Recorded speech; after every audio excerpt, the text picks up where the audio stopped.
ইংল্যান্ডের একটি সুপারমার্কেটে রোদে শুকনো আম, কাঁঠাল এবং পেয়ারা পাতা ও কলা গাছের কাণ্ড ইত্যাদি ছোট প্লাস্টিকের ব্যাগে ভরে বিক্রি করা হচ্ছে। ভারতীয় মুদ্রায় প্রতি প্যাকেটের দাম প্রায় 400 থেকে 500 টাকা।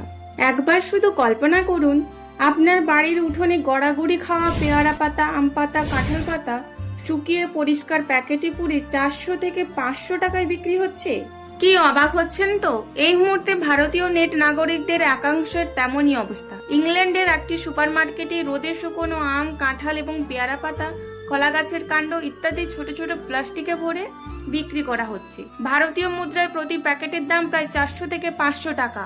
বেশিরভাগ ভারতীয়র কাছে যে জিনিস বাগানের ধুলোর সমান, সাগর পেরিয়ে সেই জিনিসটির কদর এত, তা দেখেই চমকে গিয়েছেন নেটপাড়া। এখন মনে প্রশ্ন জাগতেই পারে, কোন প্রয়োজনে বিক্রি হয় এগুলি? এই ধরনের গাছের পাতা চিবিয়ে খেলে বা চায়ের মধ্যে মিশিয়ে খেলে নাকি প্রচুর উপকার পাওয়া যায়, কিন্তু নিজেদের খাদ্য তালিকায় যোগ করার জন্য বিক্রি হয় না এগুলি। মাছের খাদ্য হিসেবে অ্যাকোয়ারিয়ামের দোকানে বিক্রি হয় বিদেশে। মাছের ট্যাঙ্কে গাছের শুকনো পাতা, বিশেষ করে আম পাতা, পেয়ারা পাতা রাখা হয়। সারা বিশ্বের অ্যাকোয়ারিস্টদের কাছে এগুলোর কদর রয়েছে। মিষ্টি জলের ট্যাঙ্কে পাতাগুলো ফেলে দিলে সেগুলি ধীরে ধীরে ট্যানিন নিঃসরণ করে।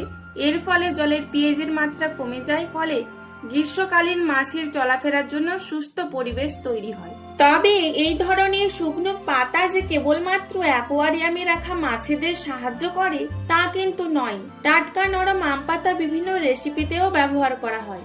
এই সমস্ত গাছের পাতা খাবারের স্বাদ বৃদ্ধি থেকে শুরু করে সর্দি কাশির মতো ঘরোয়া প্রতিকারে, ভেষজ চা বানাতে অথবা বিভিন্ন রোগ নিরাময়েও খুব উপকারী বলে বিশ্বাস করা হয়। অনেকেই খালি পেটে গরম জলে মেশানো আম পাতার গুঁড়োও খান।